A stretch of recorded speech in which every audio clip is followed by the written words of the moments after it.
BRS జెండా గద్దెలు కూల్చాలని మాట్లాడుతుండు. బిడ్డను బీఆర్ఎస్ జెండా గద్దెల దోలికొస్తే నీ గద్దె కూల్త జాగ్రత్త అని చెప్పి హెచ్చరిస్తా ఉన్నాం. దుమ్ము అయిపోతావు బిడ్డ నువ్వు.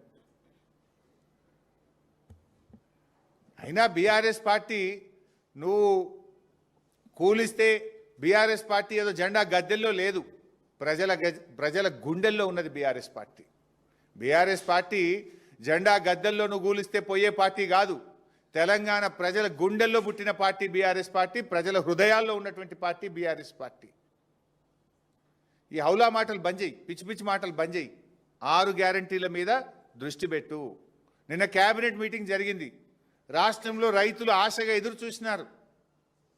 సంక్రాంతికే నువ్వు రైతు బంధు ఇస్తామని ఎదురు చూశారు యాసంగి పంటకు. సరే సంక్రాంతికి ఇయ్యలేదు, నిన్న కేబినెట్ మీటింగ్లోనైనా రైతు బంధు ఇస్తావేమోనని ఎదురు చూసిన రైతులకు నిరాశ మిగిలింది. అరేగా ఎరువుల కొరత ఉంది, దాని మీద ఏమైనా కేబినెట్ మాట్లాడుతుందేమో అనుకున్నాం.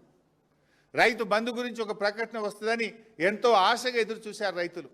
కానీ మేడారంలో జరిగిన కేబినెట్ మీటింగ్లో రైతు బంధు ఊసే లేదు, ఎరువుల కొరత గురించి చర్చే లేదు.